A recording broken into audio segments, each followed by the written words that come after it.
Bonjour à toi et bienvenue dans ce troisième épisode de Japan Express. Vous êtes tellement nombreux à être abonnés que j'ai même plus assez de doigts pour vous compter. Alors encore merci à vous et en plus ça veut dire que vous avez bon goût. On commence cet épisode ici à Shibamata, une ville située à 30 minutes au nord-est de Tokyo.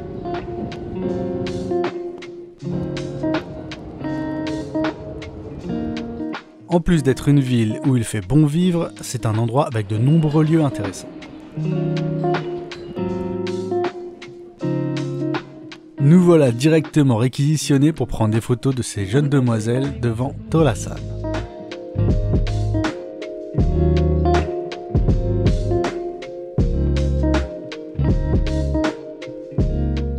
Tora-san, c'est le héros d'une série de films japonais et beaucoup de scènes ont eu lieu ici à Shibamata. Pour plus de détails sur le sujet, je t'inviterai à aller voir après cette vidéo celle d'Ichiban Japan. Il t'en dira encore un peu plus sur Tora-san et la ville de Shibamata. Du coup, je te mets le lien en description. Pour l'heure, on part de la gare et on va découvrir un peu les alentours. On y trouve pas mal de petites boutiques sympas.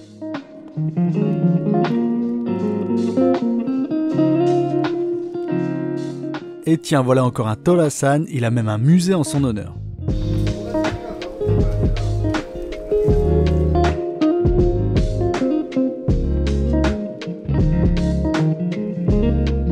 Ça, c'est de l'électricité japonaise. Et ça, c'est du distributeur japonais.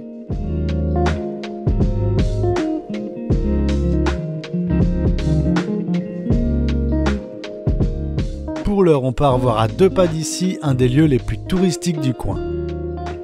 Bon, c'est touristique, mais c'est dans le bon sens du terme.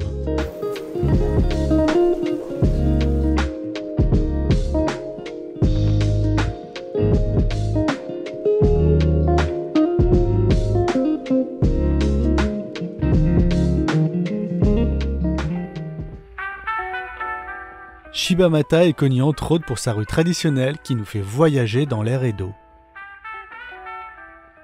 Bon, mis à part le Made in China, qu'est-ce qu'on va donc trouver?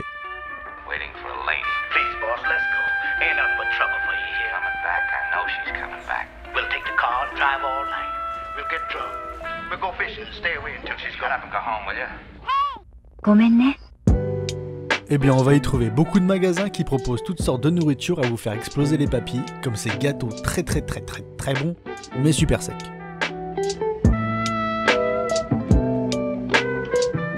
À nous aussi les restaurants aux recettes centenaires. Ou presque. Ou pas du tout. Avec des ingrédients très frais.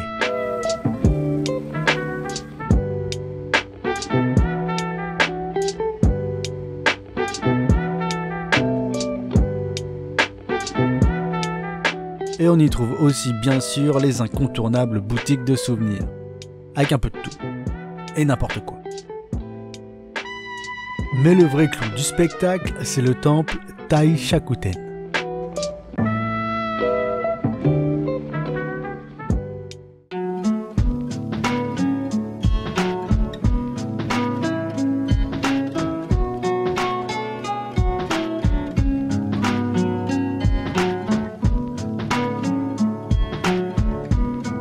On fait un petit coucou au lion danseur. Enfin, c'est 200 yens pour qu'il danse, alors on a autre chose à faire de 200 yens que de regarder des petits lions qui dansent. On n'a pas besoin de ça ici pour réussir à dépenser notre argent. Car la boutique centrale peut te vendre de quoi te protéger, te donner de la chance, du courage, mais aussi des souvenirs, toujours des souvenirs, encore et toujours. Il se trouve que le monsieur qui tient la boutique aujourd'hui est très sympa, et en plus, il parle un peu français. Du coup, on a tapé un peu la discute. Une nouvelle fois, on va faire un petit vœu.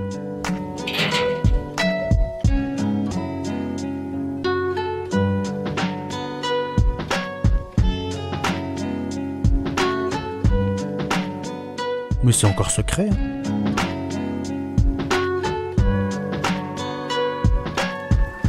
Le temple possède de nombreuses fontaines, sculptures et œuvres qui renforcent la beauté du lieu.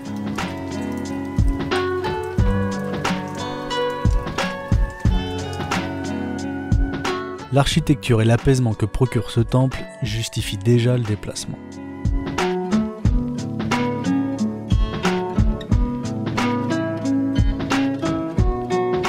Il y a vraiment beaucoup de choses à voir à droite à gauche, mais vu que le lieu est assez grand, on n'a pas l'impression qu'il y en a trop.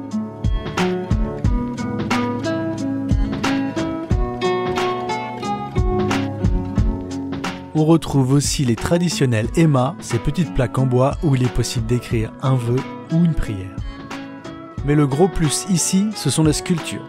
Elles rendent vraiment le lieu magique, unique, artistique, bref, un vrai endroit en hic.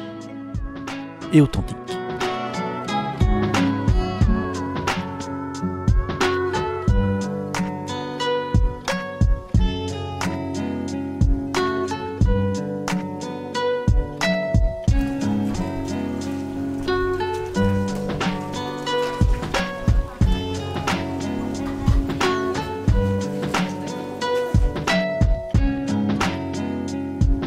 Ce temple recèle encore bien d'autres trésors, comme un jardin ou encore des sculptures à l'intérieur, mais pour nous, il est temps de changer d'air.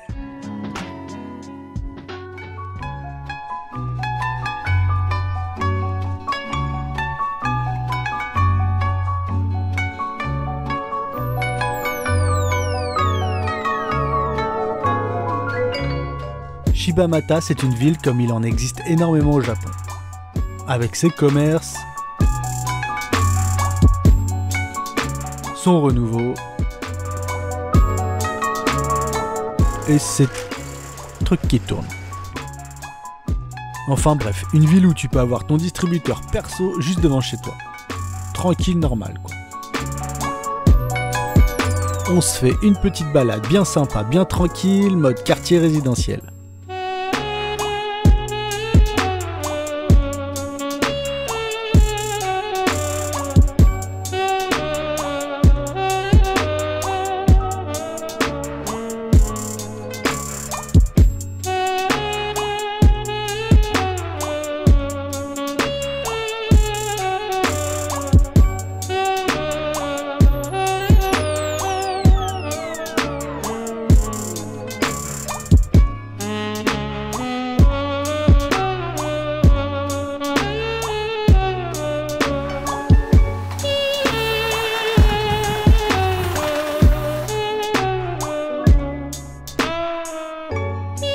Pour continuer dans la tranquillité, on passe par le sanctuaire Shibamata Hachiman.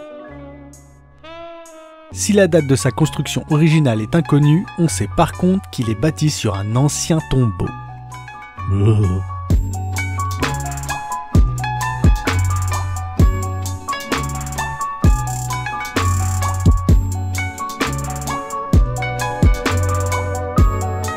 En me renseignant sur l'histoire du lieu, je me suis fait un pote. Pas très causant, mais très à l'écoute. Je ne t'oublierai jamais.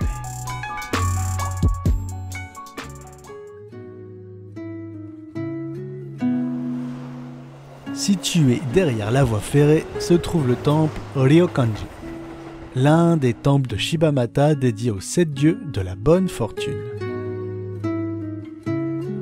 Celui-ci est dédié à Hotei, le Bouddha rieur. Et moi j'aime bien sa tête.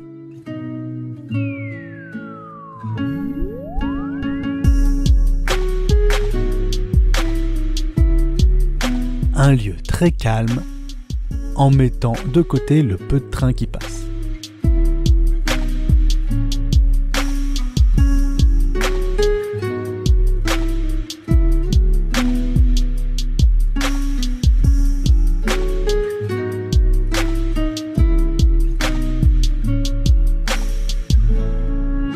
Une partie de son cimetière est peuplée de statues Chiso avec leur bonnet rouge.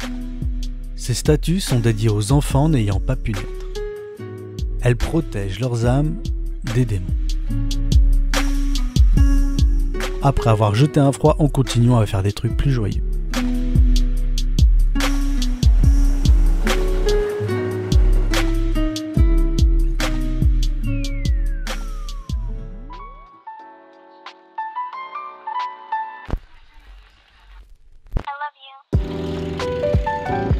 Vu qu'il est temps pour nous de quitter Shibamata, on va en profiter pour passer par une de ces rues commerçantes.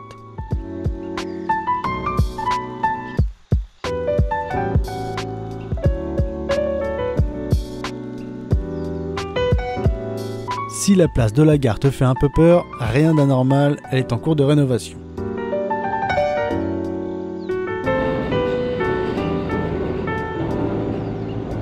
Allez, hop hop hop, on se dépêche pour prendre notre train en direction du cœur de Tokyo.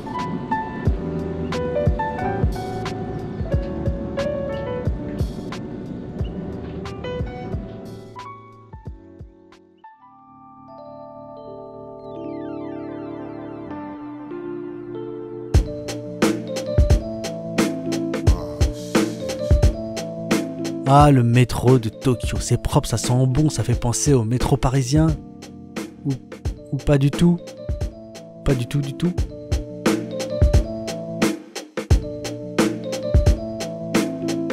On y trouve des petits guides qui nous montrent la marche à suivre en cas de tremblement de terre ou de tsunami. On croise les doigts.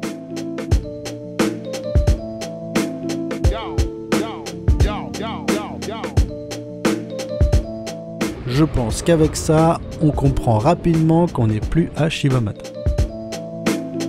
On se perd 2-3 fois, enfin, on profite du temps qu'on n'a pas pour découvrir en détail le quartier. Un truc un petit peu débile mais que j'adore, c'est passer dans les coursives de service ces petites ruelles entre les bâtiments, genre passage secret. C'est quelque chose qui est très courant à Tokyo, et comme j'adore faire le gamin, je suis tout content.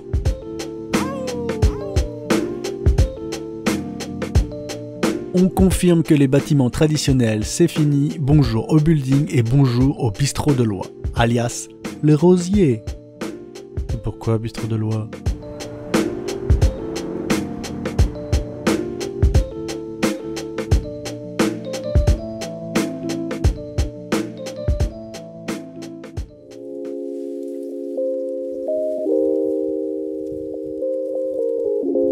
On arrive à notre prochaine étape. Nous voilà enfin arrivés à la gare centrale de Tokyo. Et est-ce qu'on est là par hasard ? Bah non, et non. Bah non. Vu que demain on part à Kyoto, on vient échanger et activer notre Japan Rail Pass, aussi appelé JR Pass. Pour ça, rien de plus simple, on prend notre passeport, notre bon d'échange déjà acheté avant de partir au Japon et on va au guichet. Et là, tout est indiqué, fléché, il y a un comptoir spécial et il parle anglais.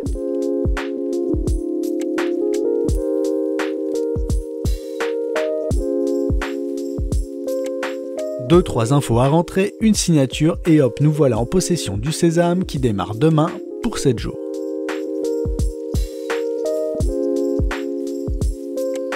Ces fameuses consignes, elles sont très pratiques et surtout omniprésentes dans les gares japonaises. Mais nous, ce qui nous intéresse maintenant, ce sont les entrailles de la gare.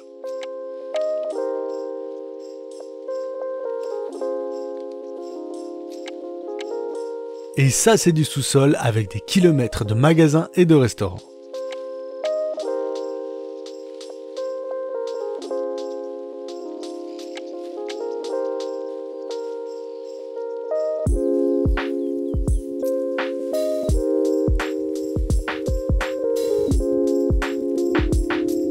On y trouve des mangues au même prix qu'un demi-bœuf de Kobe.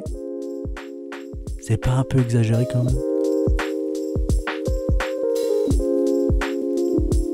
Mais il y a aussi Rail Shop, un magasin dédié au train.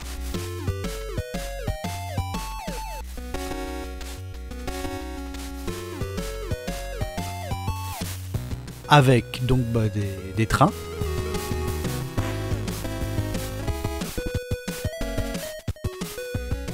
Des chaussures train, des caleçons train,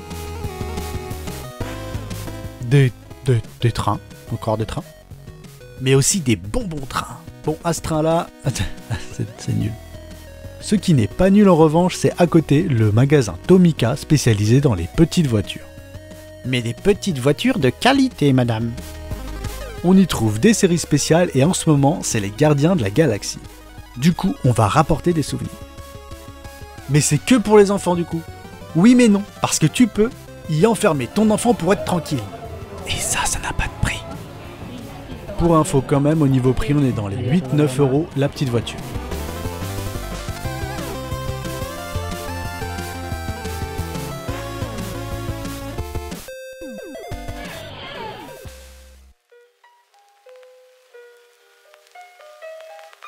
Je vous ai acheté des bonbons, parce que les fleurs c'est périssable. Jacques, si tu m'entends, pardonne-moi. Ouais. Au milieu de ce complexe sous la gare, il y a une boutique de bonbons avec des démonstrations sur place. Alors hop, démonstration.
Histoire de frustrer tout le monde, on part avant la fin, parce que c'est sympa mais c'est très long. Bon, vu que je suis sympa, voilà quand même une photo de la fin.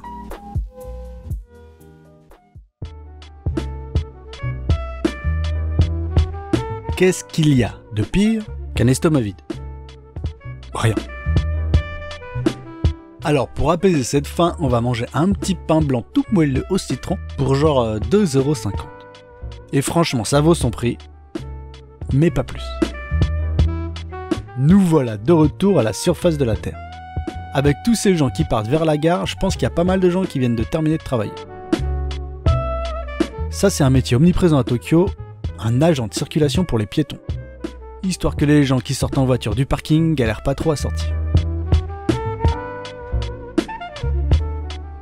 Parfois à Tokyo, les styles architecturaux sont très différents d'une rue à l'autre.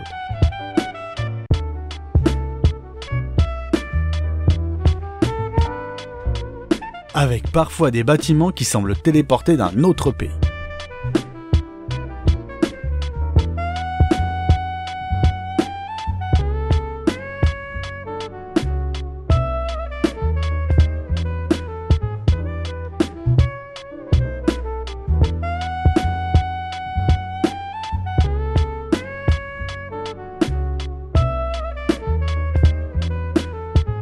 Et juste à côté des gratte-ciel, la nature a quand même encore sa place. Building, nature, nature, building, pour moi Tokyo, c'est à peu près ça.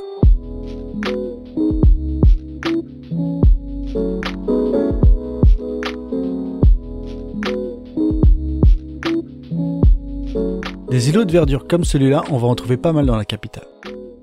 Bon, celui-là, il est un peu différent, car il fait partie des jardins du palais impérial.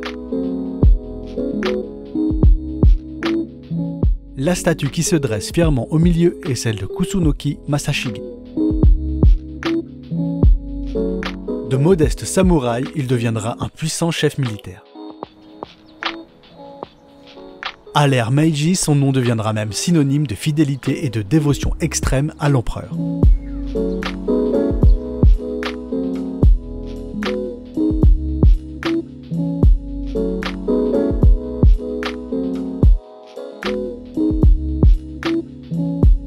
Après cette tranquillité bien assimilée, il est temps de reprendre pour nous le chemin du retour.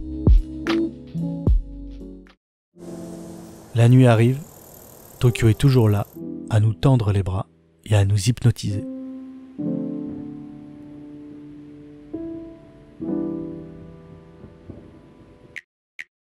La journée est loin d'être terminée parce que la soirée, elle, ne fait que commencer et elle va nous réserver pas mal de surprises.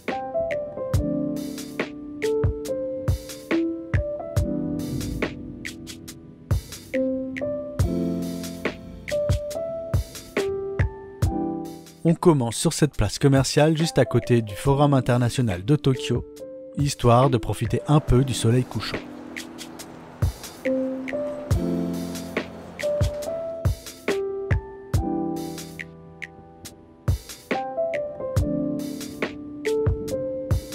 Vu qu'on doit se rapprocher de notre hôtel, on va en profiter pour passer par les rues animées et colorées de la capitale.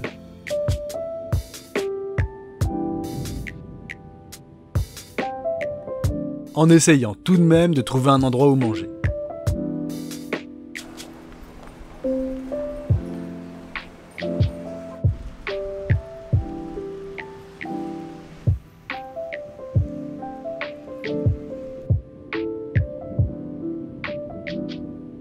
Encore une fois cette nuit, Tokyo se joue de nous avec ses lumières à ne plus savoir où regarder.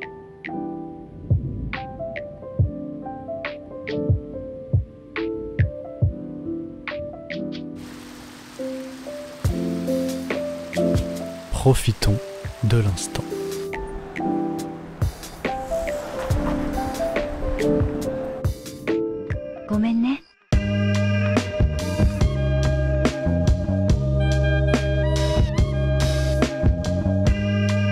La quête d'un resto continue, pourtant il y en a partout, mais une force invisible nous force à continuer de marcher et à explorer.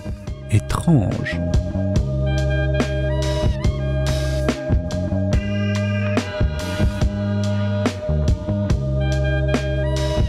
Alors que la nuit enveloppe les petites rues du quartier de Kanda, nous on marche et on remarche, en ayant presque perdu notre objectif.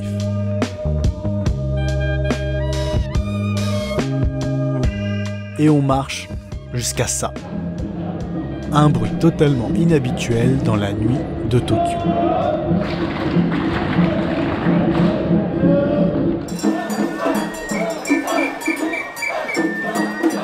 Et nous voilà donc par pur hasard au beau milieu d'un Matsuri.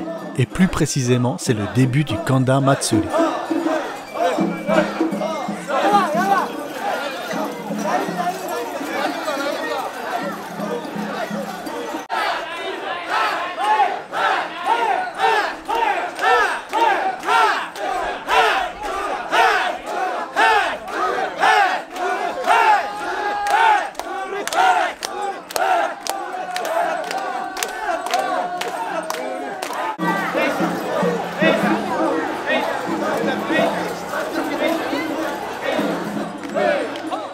Le gros des festivités aura lieu dans quelques jours, mais les participants commencent à s'habituer à porter les mikoshi, ces autels sacrés portatifs pesant un poids non négligeable. C'est une compétition bon enfant dont le but est de faire bouger plus que les autres groupes son mikoshi.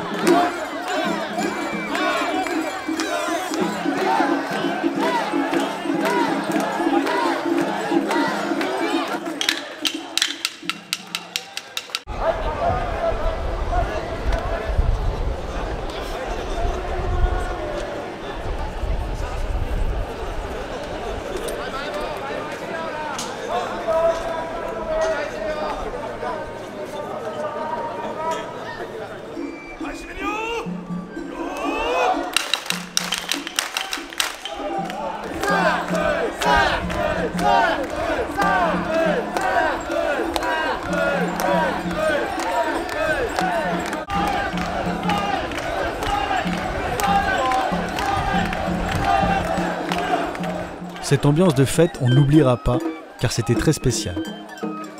Au milieu de la foule, on peut sentir cette traînée de bonne humeur qui se propage dans tout le quartier.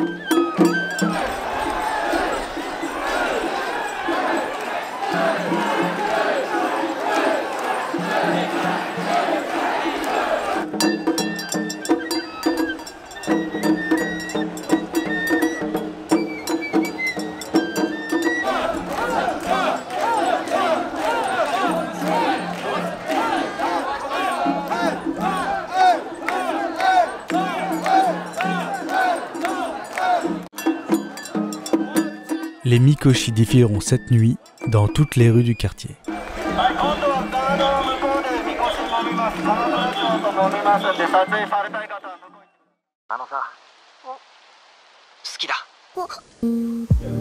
C'est avec un bon petit gyudon comme repas que se termine cette journée et cet épisode. Encore merci à toi de suivre cette aventure et de soutenir la chaîne, et si ce n'est pas encore fait, abonne-toi pour être informé du prochain épisode. Rendez-vous à Kyoto. Bye.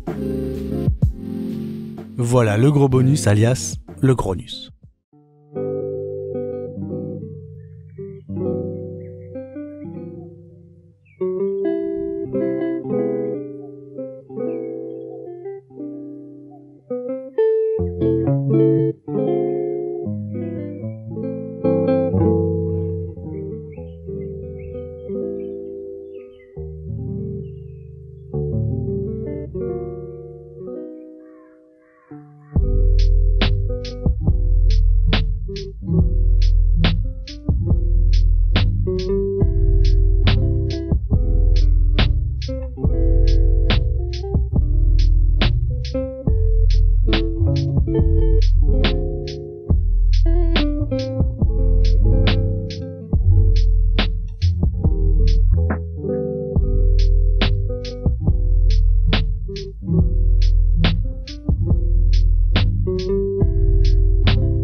Dans le prochain épisode,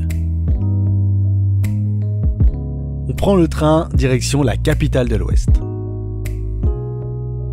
À nous les quartiers traditionnels, les vrais et surtout les fausses geishas.